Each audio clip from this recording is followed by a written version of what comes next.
Vous savez, maman a une particularité. C'est elle qui prend tout le poids sur elle. C'est-à-dire son papa est content, quand papa est triste, quand papa est fâché, elle prend tout sur lui, sur elle. Et c'est la première intercesseuse pour Daddy.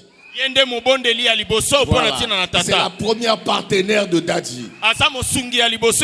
C'est elle qui est la dernière à voir Daddy quand il s'endort. Et elle est la première à le voir quand il se lève. Non, est-ce que vraiment tu peux m'aider à célébrer cette dame?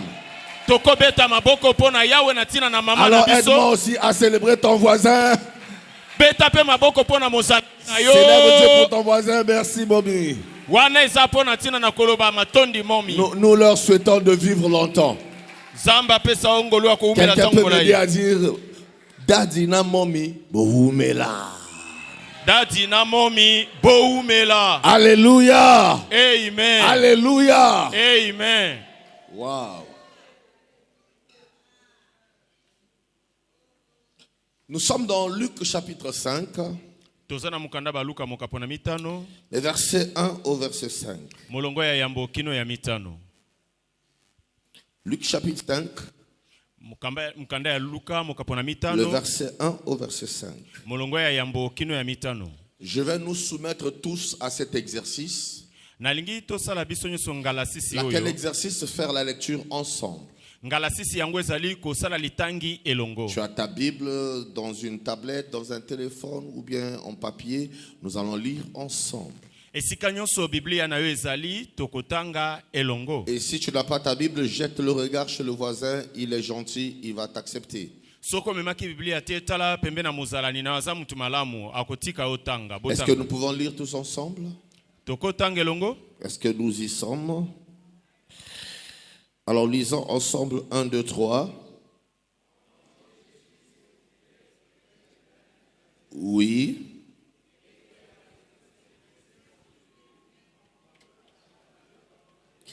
Il vit au bord du lac 2 barques, d'où les pêcheurs étaient descendus pour laver leurs filets. Il monta dans l'une de ces barques qui était à Simon,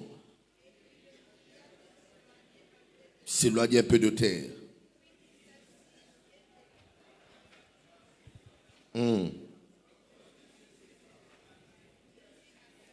Avance.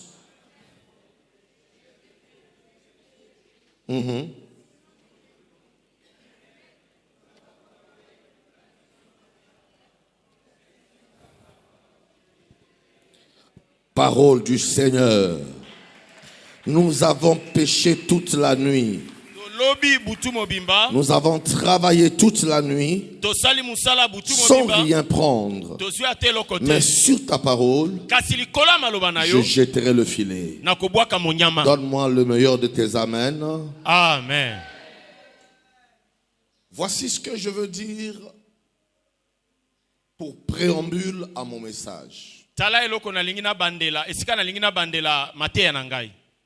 Je suis venu dire à quelqu'un, sous le manteau de notre Père, le rêve est ordinaire. Mais vivre son accomplissement, c'est un exploit. Alors, tiens la main de ton voisin. Tiens la main de ton voisin. Et dis-lui ceci. Le rêve est ordinaire. Mais vivre son accomplissement, c'est un exploit. Pourquoi je le dis? Parce que tout le monde rêve. Ce n'est pas un péché que de rêver. Quelqu'un m'a dit, apôtre, moi je ne rêve jamais. Je lui ai dit non, c'est faux. Tout homme qui se met sur la terre rêve. Mais la Bible parle de l'homme sur qui il y avait la terre sur laquelle il y avait eu la sémence. Et le Seigneur dit, les oiseaux du ciel sont venus manger. Et c'est comme ça que certaines personnes, quand ils se lèvent le matin, se disent-ils, on dirait j'ai rêvé ou j'ai pas rêvé. C'est comme si j'avais rêvé. Ce qui se passe, c'est quoi? C'est que vous avez bel et bien eu le rêve, mais pendant le sommeil, l'ennemi est venu retirer. Pourquoi l'ennemi retire? Parce que l'ennemi sait que le rêve nous est donné, soit pour nous révéler les plans, les projets de l'Éternel pour notre vie, mais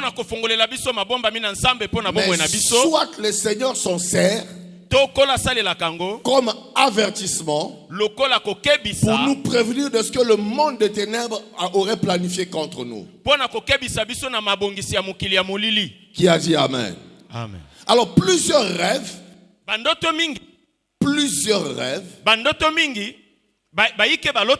mais peu vivent l'accomplissement de leurs rêves. Je connais un jeune homme qui lui reçut un rêve et dont le rêve avait conditionné le restant de ses jours. Au point où quand la femme de Potiphar lui a proposé de coucher avec lui, il s'est refusé. Pourquoi il s'est refusé? À cause du rêve qu'il avait reçu et de l'interprétation à lui donnée par son père. C'est pourquoi ce matin je suis venu te dire, garde précieusement le rêve que Dieu a enfoui dans ta pensée. Parce que en fait ta vie est attachée à ce rêve-là.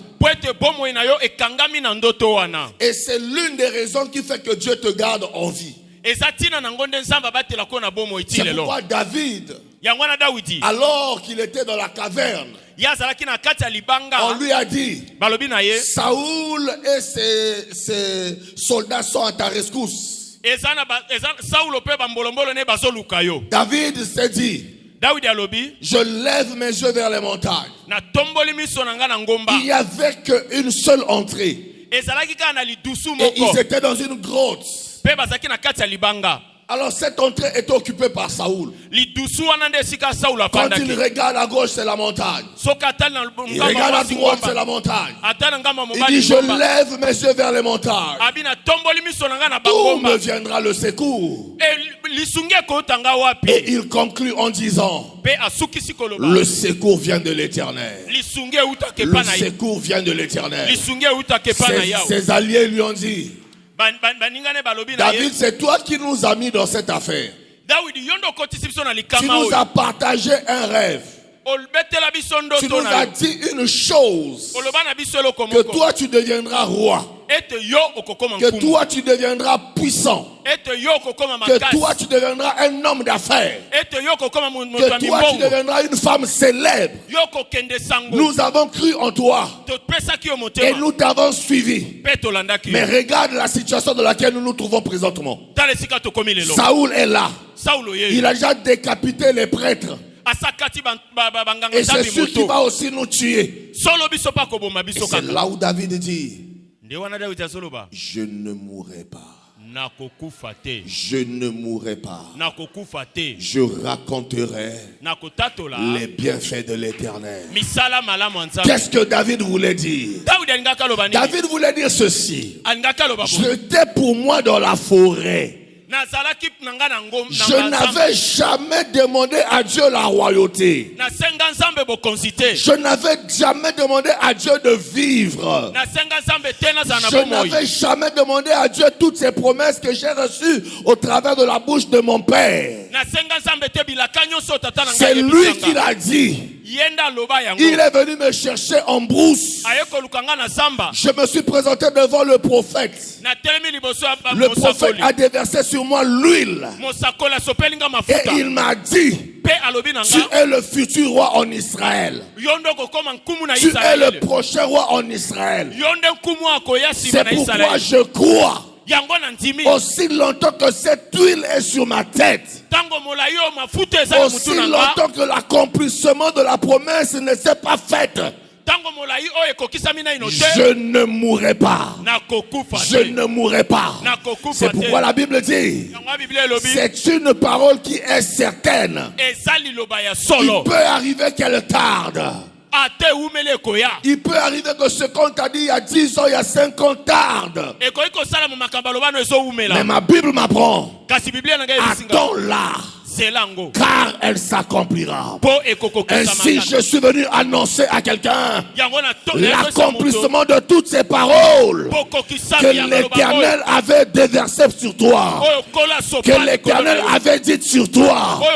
Ton amen là-bas est timide.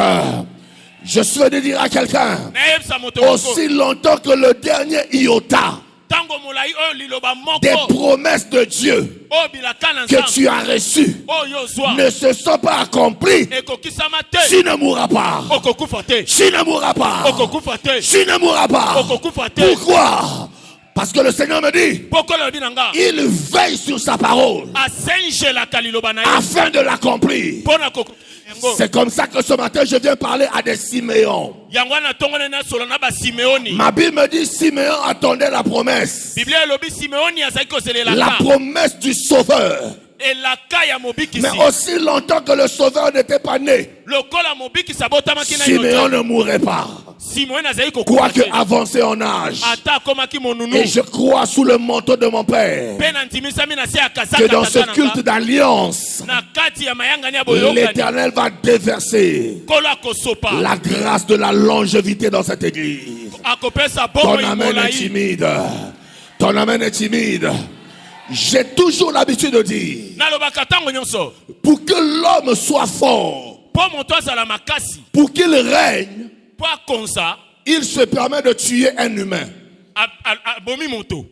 On va lui dire de manger le corps de l'humain et de boire le sang de l'humain. Or l'homme est pécheur. La question que je me suis toujours posée, si des hommes, pour devenir roi, pour devenir célèbre, pour régner, peuvent tuer quelqu'un pour manger sa chair et boire son sang, cet homme qui est impur, cet homme qui est pécheur, cet homme qui est souillé, si sa chair et son sang peuvent rendre riche quelqu'un, à plus forte raison toi qui mange le corps du Seigneur, qui boit le sang de Jésus. C'est pourquoi je viens te rappeler encore ce matin que tu ne mourras pas. Mon thème de ce matin, je l'intitule « C'est pas fini ». Dis à ton voisin, c'est pas fini. Alléluia. Amen. Alléluia. Amen. Bien, mais le diable, le plus grand combat de l'homme sur terre, c'est le combat de ce que tu veux devenir.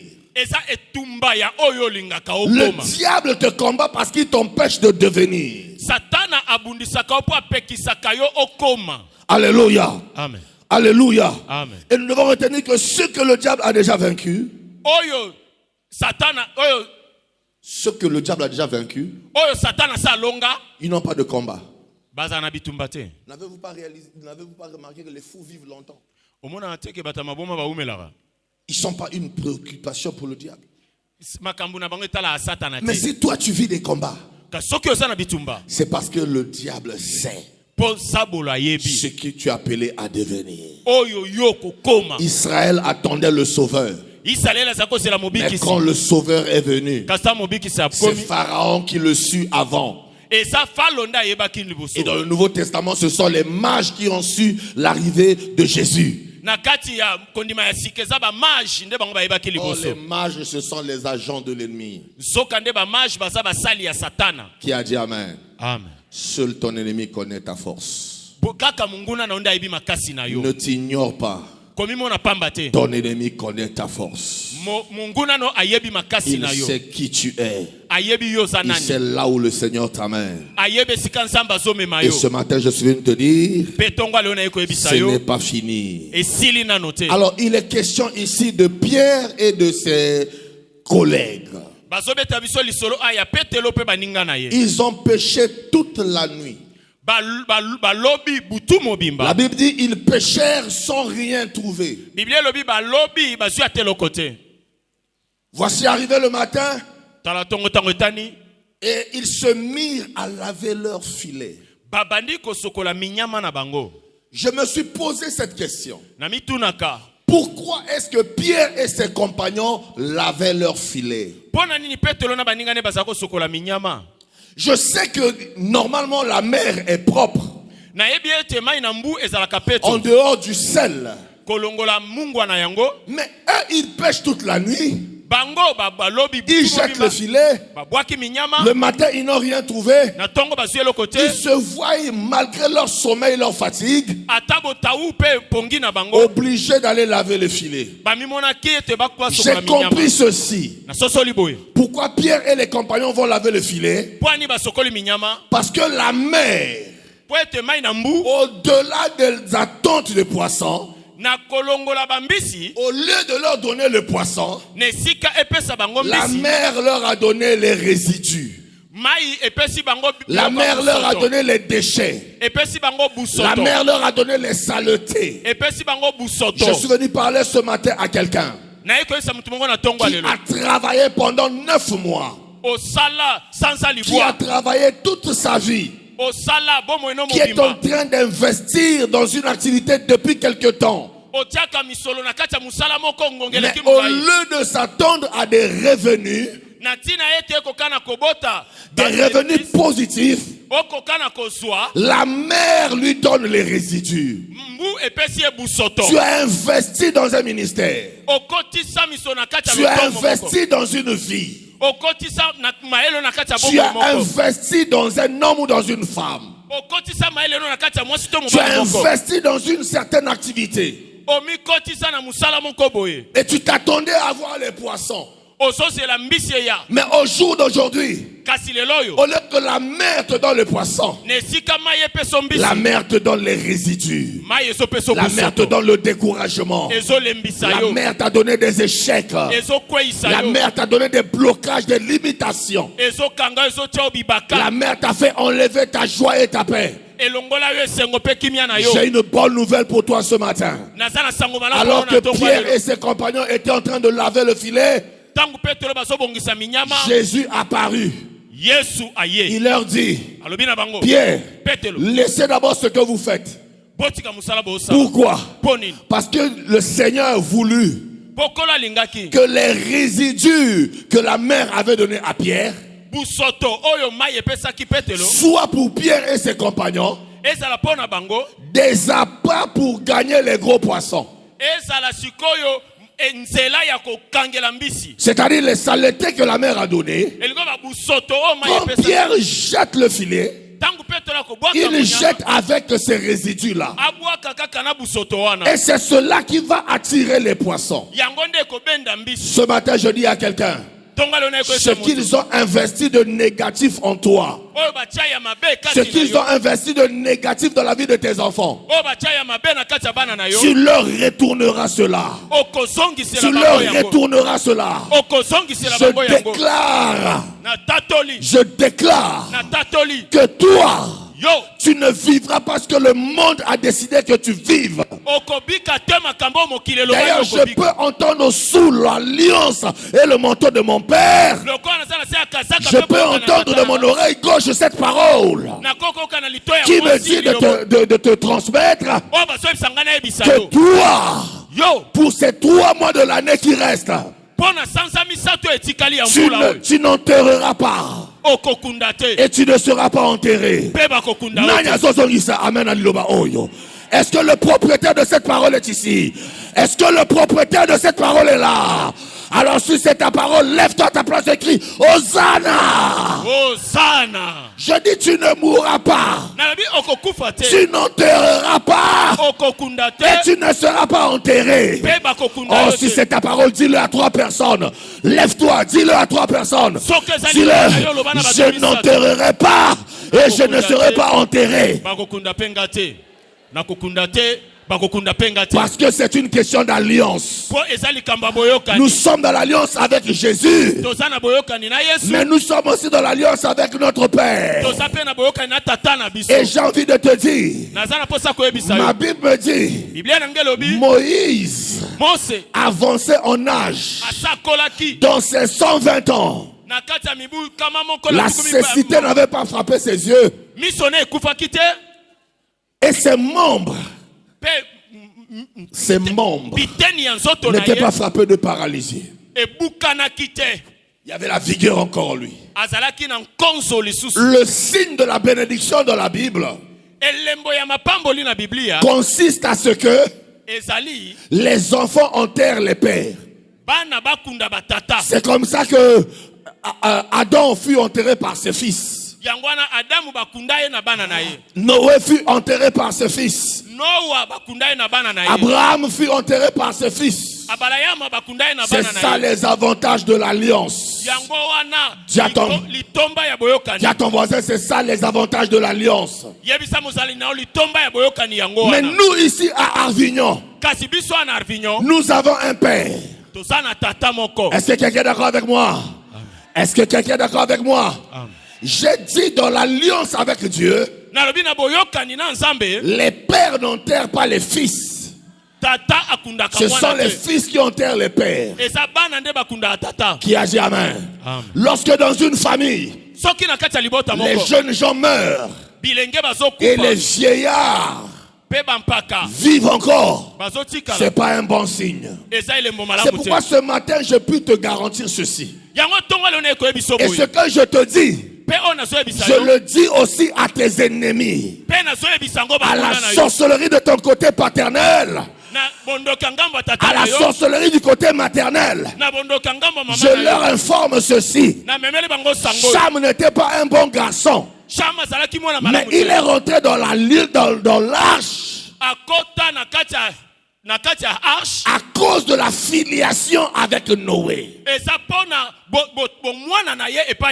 C'est pourquoi je déclare qu'aussi longtemps que les gens cherchent ta mort, ils devront d'abord enregistrer l'acte de décès de Jean-Baptiste Kembo. Ils n'ont pas compris ça. Ils n'ont pas compris ça. Je dis aussi longtemps qu'on cherche ta mort, il faut d'abord que ces gens-là enregistrent l'acte de décès de Jean-Baptiste Kembo. Pourquoi? Pose-moi la question, pourquoi? Parce que lui, il est notre père. Et lui, il ne peut pas m'enterrer. Non, c'est pas possible. Dans l'alliance avec Jésus, dans l'évangile de la messianité, moi qui suis fils, je ne peux pas être enterré par mon père. C'est moi qui l'enterrerai. C'est pourquoi ta garantie, ma soeur, ta garantie, c'est de savoir que cet homme est en vie. Aussi longtemps qu'il est en vie, tu ne mourras pas. Oh, je suis venu te rappeler que Jean-Baptiste Kembo mourra à 120 ans. Alors tes jours de vie sont garantis. Nanyazo pesangame. Nanyazo songisame.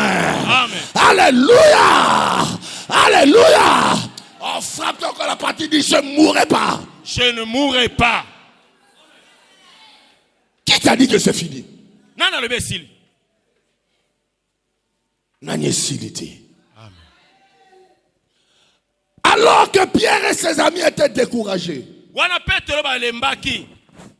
Ils étaient vraiment découragés. Ils ont travaillé toute la nuit. Ils n'ont rien reçu. Et ils commençaient à laver le filet.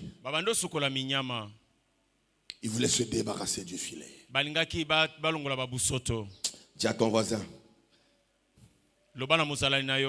Il n'est pas temps de ranger le filet.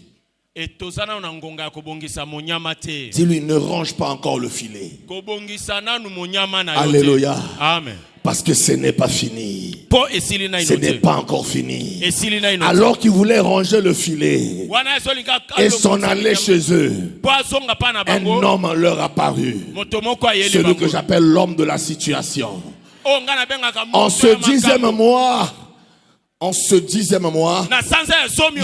prie au-delà de tes attentes que tu fasses une rencontre.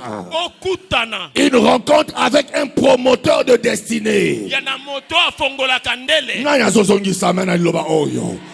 Je dis que tu fasses une rencontre avec un promoteur de destinée.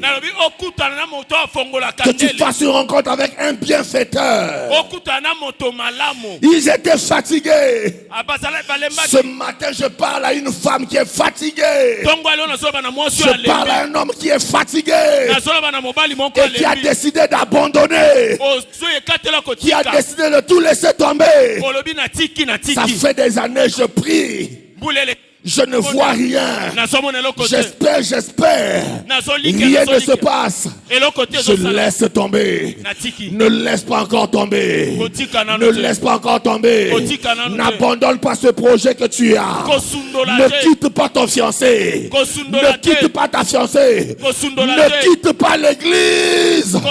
Ce n'est pas encore fini. Ce n'est pas encore fini. Alléluia. Amen. Pourquoi est-ce que Pierre et ses compagnons voulurent abandonner le filet? Premièrement, à cause de l'échec. Alléluia. Amen.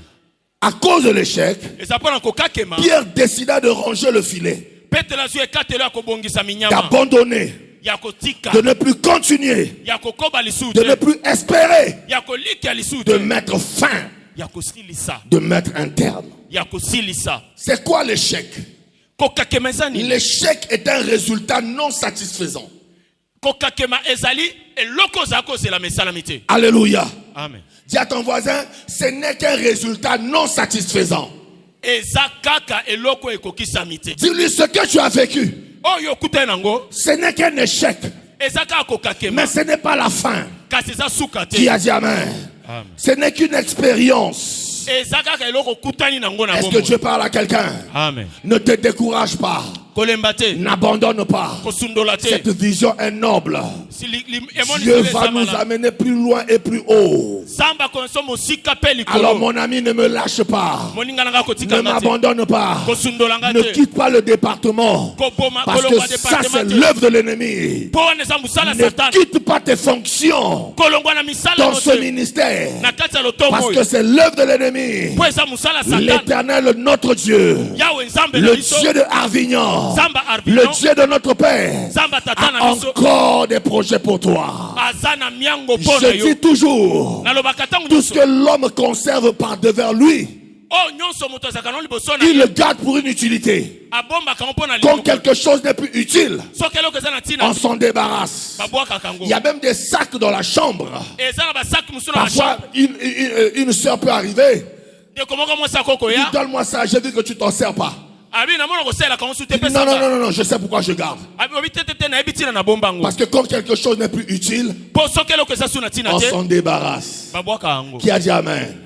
Je suis venu dire à quelqu'un, tu es encore utile au Seigneur. C'est pourquoi depuis le 1er janvier jusqu'à ce jour, malgré les attaques, malgré la maladie, malgré les troubles, malgré les persécutions, malgré toutes ces choses que tu subis, tu ne meurs pas. Dieu te garde en vie parce que tu lui es encore utile. Je déclare que la raison pour laquelle l'Éternel t'a gardé en vie en ce 10e mois trouve son accomplissement. Quand tu me dis Amen, le ciel te localise. Quand tu me dis Amen, un conseil se tient là-haut.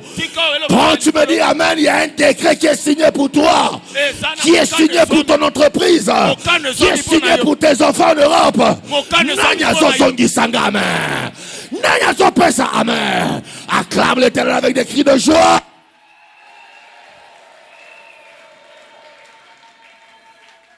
Bien, mais le résultat qui ne vous satisfait pas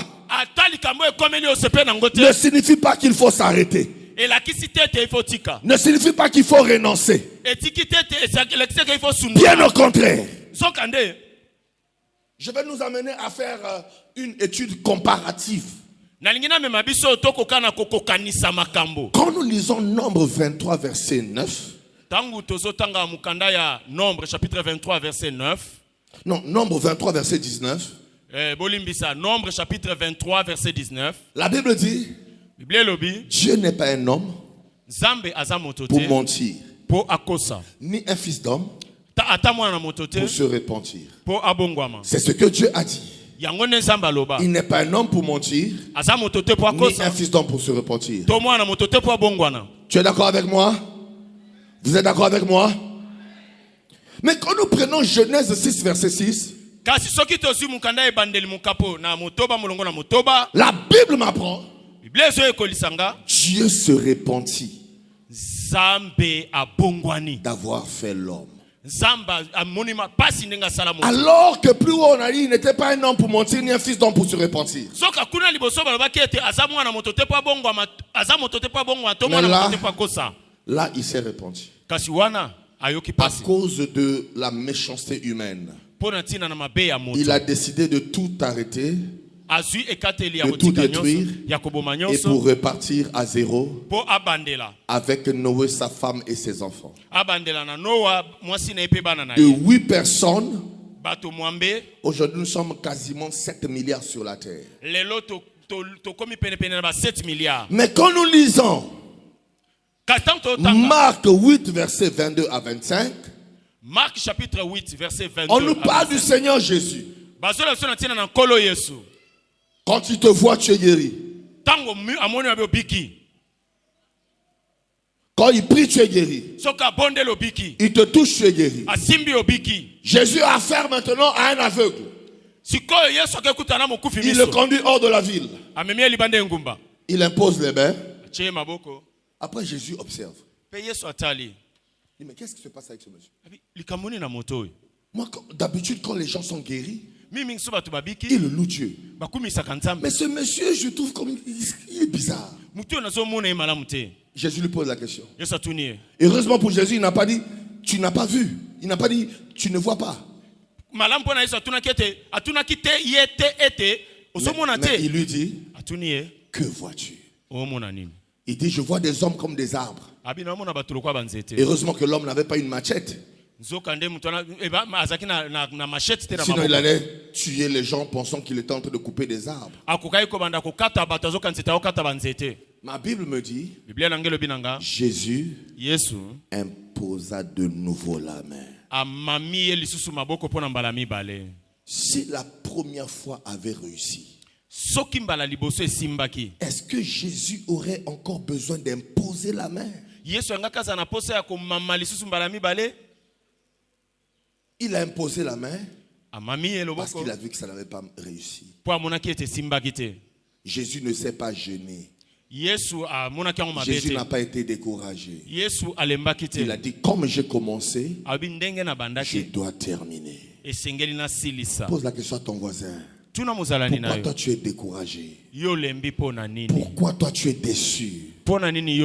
Alléluia. Amen. Jésus a imposé les mains à nouveau. C'est pourquoi je peux dire à quelqu'un, essaie à nouveau. Relance-toi à nouveau dans le projet que tu avais abandonné là. Relance-toi à nouveau. Qui a dit Amen? Amen. Qui a dit Amen? Amen. Ainsi, la fin de la pêche pour Pierre devint le commencement d'un autre défi. Malgré sa fatigue, son sommeil, son découragement, Pierre se devait à un nouvel effort. Dis à ton voisin, Dieu te demande un nouvel effort. Tu as déjà beaucoup travaillé. Tu as beaucoup investi. Mais ça ne suffit pas. Le Seigneur te demande encore pour cette fin d'année un nouvel effort. Qui a dit Amen. Amen. Ils ont travaillé toute la nuit. La nuit leur a donné l'échec. Mais laisse-moi te dire une bonne chose. La nuit d'échec de Pierre, à la rencontre du Seigneur, cette nuit s'est transformée par une matinée de gloire. Ils ont péché toute la nuit. Ils n'ont rien eu. Ils voulaient rentrer à la maison. Mais ils avaient oublié une chose. Le ciel leur avait préparé une matinée de gloire. Une matinée de visitation. Une matinée de bénédiction. Je suis venu dire à ma maman, je suis venu dire à mon papa, la raison pour laquelle l'Éternel t'a gardé jusqu'en cette date d'octobre. Même si jusqu'aujourd'hui tu n'as rien vu, même si jusqu'aujourd'hui ça ne marche pas, comme Pierre, alors que tu ne t'attendais plus à rien, il y a une pêche miraculeuse qui était préparée pour Pierre. En ce mois d'octobre, sous le manteau de mon Père, je décrète dans ta vie, pour ce mois, pour le restant des mois de cette année, et pour le restant des jours de ta vie, une pêche miraculeuse. Le Seigneur te surprendra. Le Seigneur te fera du bien. Le Dieu de Avignon est un Dieu des surprises agréables. Les surprises agréables qui changeront le cours de ton histoire. Pierre avait peur. Il se disait, j'ai pris l'argent d'autrui. J'ai pris l'argent d'autrui. Parce que je devrais les livrer les poissons. Et chez moi à la maison, mes enfants m'attendent. Mais je suis sorti de cette pêche bredouille. Comment je vais faire? Comment je vais faire? Je suis venu parler à quelqu'un qui se pose la question. À l'écoute de tout ce que Dazi avait dit, à l'écoute de tout ce qui a été proclamé dans sa vie, il se dit, mais comment je vais faire? Comment ferais-je? Marie aussi avait posé cette question. Comment ferais-je? Moi qui n'ai jamais connu d'homme. L'ange lui a dit, le Saint-Esprit viendra sur toi. Le Saint-Esprit viendra sur toi. Et tu concevras. Je dis qu'en ce 10e mois, sous l'alliance de mon Père, que le Saint-Esprit vienne sur toi. Que le Saint-Esprit se pose sur toi. D'ailleurs, j'ai même envie de dire que le Saint-Esprit bouillonne en toi. Parce que depuis Pentecôte, le Saint-Esprit était déjà descendu. Alors ce matin, que le brasier du feu du Saint-Esprit s'allume et s'intensifie en toi, afin que tu vives ton miracle, que tu vives ta restauration, que tu vives ton rétablissement. Oui, les hommes se sont joués de toi. Les hommes ont abusé de toi. Mais l'Éternel te fera du bien. Alors qu'il était sorti de là avec l'échec, la nouvelle s'accourut. Les gens sont allés dire, vous attendiez Pierre, n'attendez plus. Il n'a pas de poisson. Il n'a pas de poisson. Ils sont allés dire à la femme de Pierre, aujourd'hui Pierre a zumbi cité. Sa journée nzala. Et Pierre se préoccupait. Seigneur, laisse-moi. J'ai péché, je n'ai rien eu. Je dois aller voir mon ami là-bas. Je dois aller négocier là-bas. Parce que mes enfants doivent manger. Yesu alobi zela. Le bana voisin Yesu azolo bana yo zela. Azolo kabiate le bana voisin Yesu alobi zela. Yaya kozelisa ya Yesu ezanatina. Upesinga bente. Nabi kozelisa ya Yesu ezana. Tina. Soki Yesu alobi zela c'est que ezana. Tina. Pourquoi tu veux quitter l'église? Pourquoi tu veux quitter l'église? Pourquoi tu veux abandonner? Yesu alobi zela. Amen. Donne-moi d'abord ta barque. Donne-moi d'abord ta barque. Il y a quelque chose que le Seigneur te demande juste à ce jour, pour lequel tu vis des combats, des luttes internes. Et aussi longtemps que tu ne le donnes pas, il n'y aura pas de visitation pour toi. Tu dois donner à Dieu ton temps. Alléluia. Amen. Non pas tes raisonnements. Le Seigneur te demande pour cette église ton temps. C'est la raison pour laquelle il t'a amené ici. La Bible dit Dieu plaça l'homme dans le jardin pour garder et pour cultiver. C'est-à-dire promouvoir à la croissance, au développement. Dieu ne t'a pas amené ici pour que tu sois béni. Non, il t'a amené ici comme Adam, afin que tu gardes la vision, que tu sécurises Dadiemami et que tu travailles pour l'avancement de cette vision. C'est pourquoi je dis toujours, beaucoup de gens prient, mais peu sont bénis. Pourquoi? Parce que nous pensons que c'est en priant qu'on est béni. Dis à ton voisin, c'est faux. C'est faux. La Bible dit invoque l'Éternel, tu seras sauvé. Donc la prière ne bénit pas. La prière sauve. Mais pour la bénédiction, il a dit vous servirez l'Éternel et l'Éternel vous bénira. Il n'a pas dit quand tu jeûnes tu es béni. Il n'a pas dit quand tu pries tu es béni. Si tu veux être béni, mets-toi au service du Seigneur. Mets-toi au service de cette vision. Alléluia. Amen. Alléluia. Amen. J'ai envie de terminer. Donne à Dieu une offrande d'acclamation.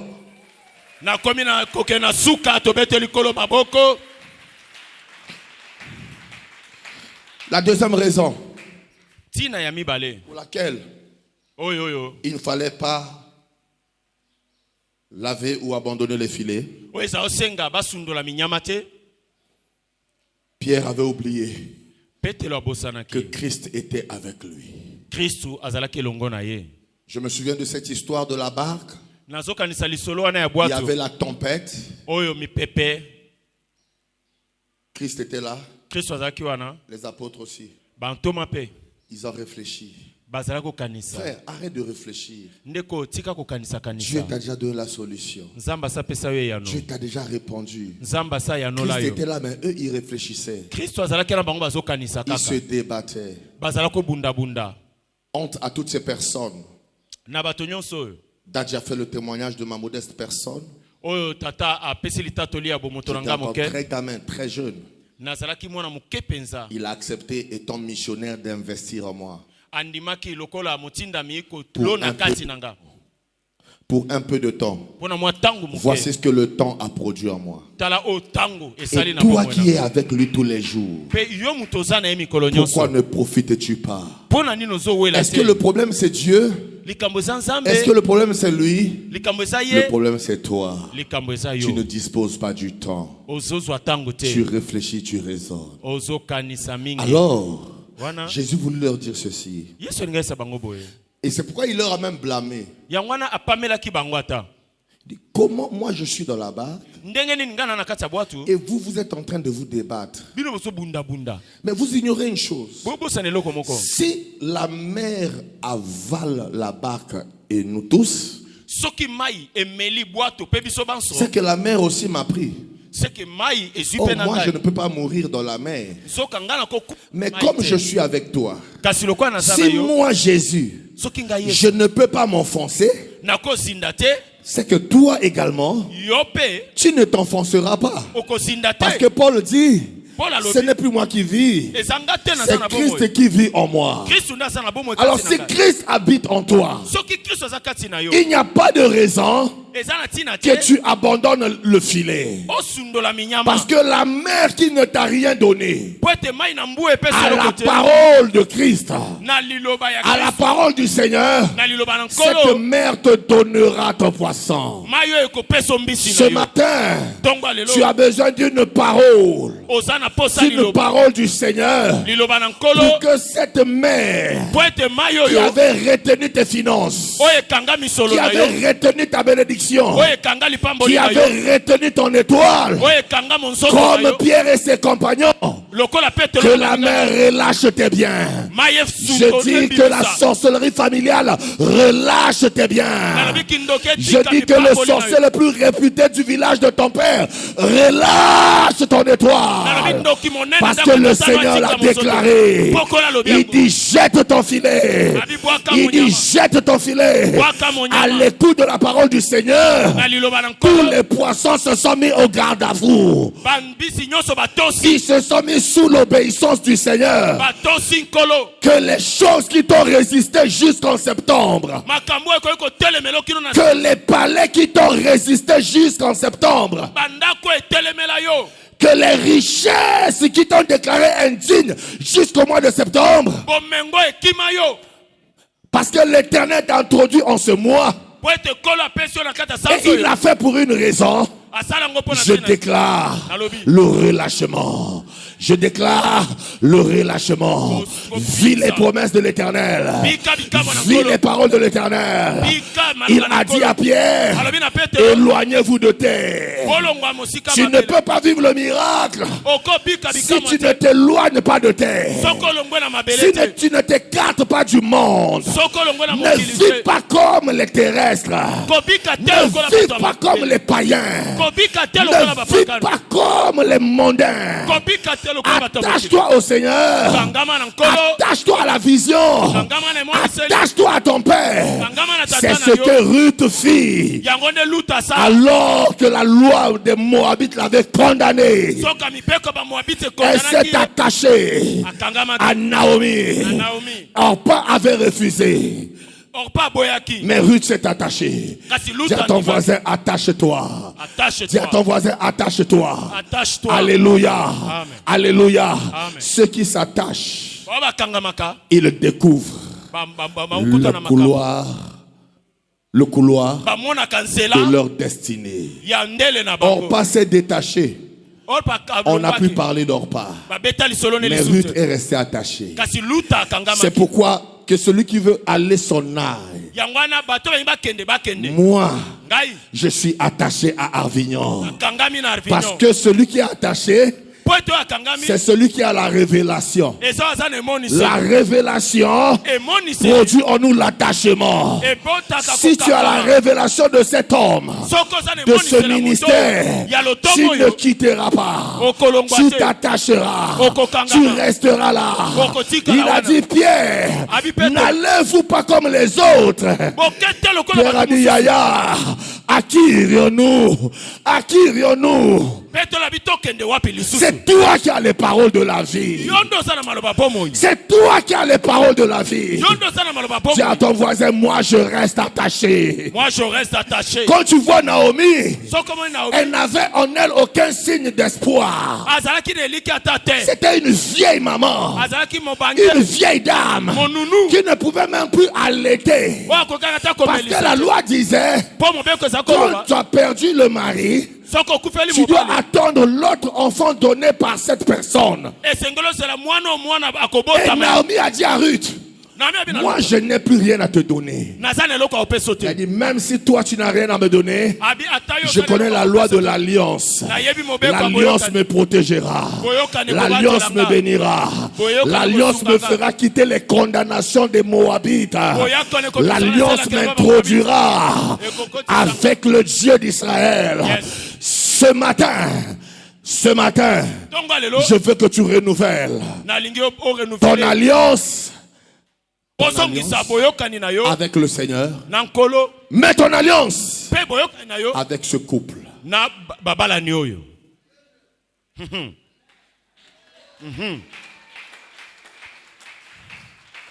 Être dans les lieux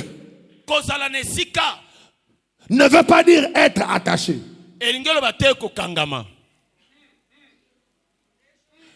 Être dans le lieu ne signifie pas être dans l'alliance. Mais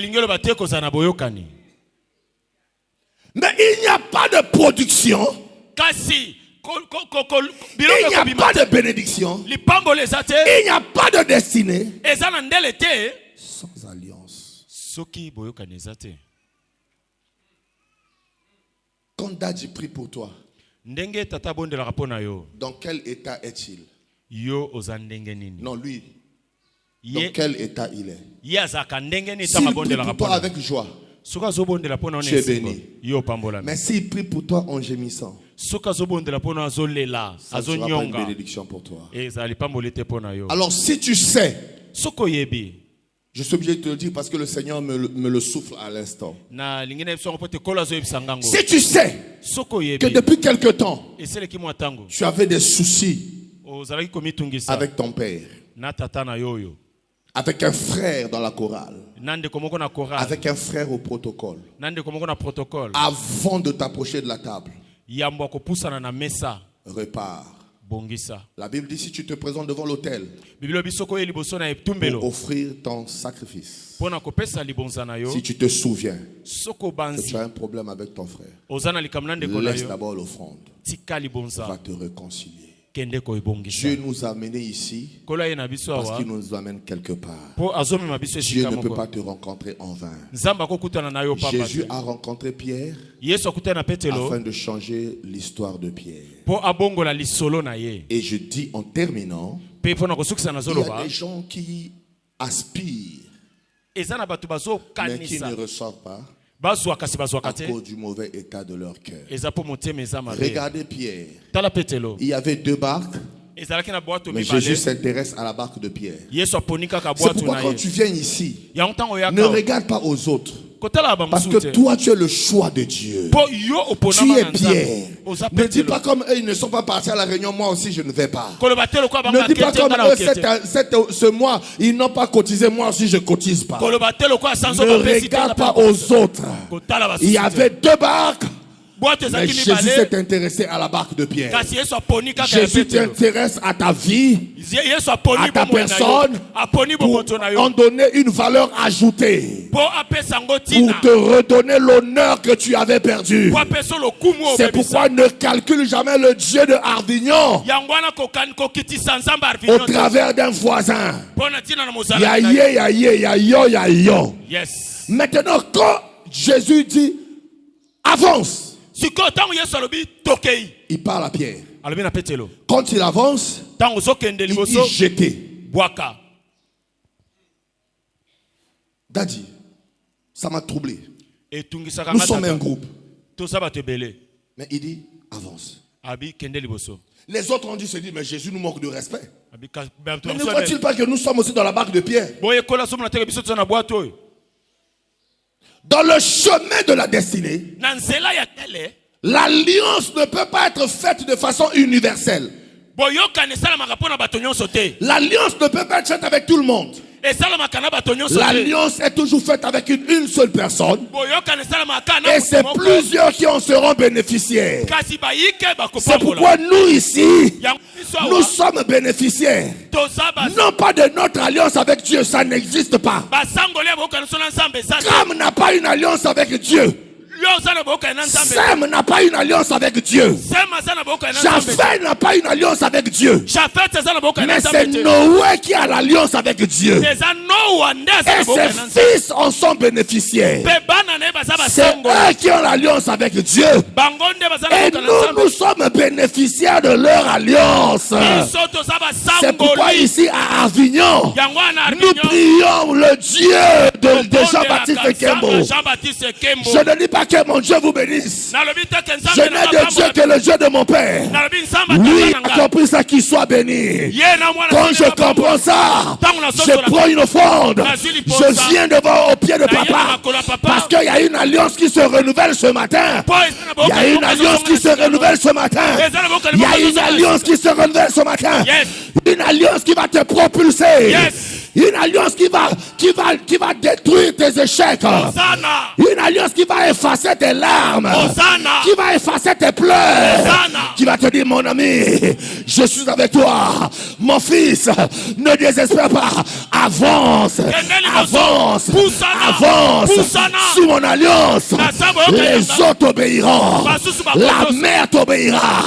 Si la nuit t'a donné l'échec, le jour te donnera le miracle. Le miracle. Lorsque Pierre a vécu le miracle, il n'a pas dit, moi j'ai risqué seul. Je suis allé seul. J'étais fatigué. Vous étiez resté, non? Ne venez pas. Il a dit non, venez. Venez. Venez. Venez. Parce que je ne suis pas seulement béni, mais je suis une source de bénédiction. Je suis une source de bénédiction. En 2025, mon ami devient une source de bénédiction. La source n'est pas grande. La source n'épate pas. La source est toute petite, mais c'est elle qui donne l'eau à tout un village. Et la source ne se décourage pas. Même quand elle a donné toute son eau, quand vous reviendrez, vous trouverez qu'elle vous a encore donné l'eau. Parce que la source ne tarit pas. Deviens une source. Tu ne tariras pas. Tes finances ne tariront pas. Ton bonheur ne tarira pas. Donne-moi ton amen. Et en ce qui concerne la source, il arrive quelquefois, lorsque les enfants viennent à la source pour puiser l'eau, ils tombent dans la source. Les pieds piétinent la source. La source devient boueuse. La source devient sale. Oui, les gens se sont moqués de toi. Parce qu'à une période, tu es devenu sombre. Tu es devenu boueuse. Tu es devenu bizarre. Tu es devenu pauvre. Tu es devenu célibataire. Mais laisse-moi te dire, la même source que tu as vu sale, fais un tour au village. Quand tu reviendras, tu trouveras que la source est devenue claire. La source est devenue claire. Laisse les gens se moquer de toi. L'Éternel te restaure. L'Éternel te relève. L'Éternel te bénit. C'est la raison pour laquelle tu n'es pas mort. Malgré les maladies, malgré les accidents, malgré les cauchemars, tu n'es pas mort. Parce que l'Éternel t'avait gardé en vie pour ce temps. Pour ce temps, lève-toi à ta place, crie très fort, Hosanna! Hosanna!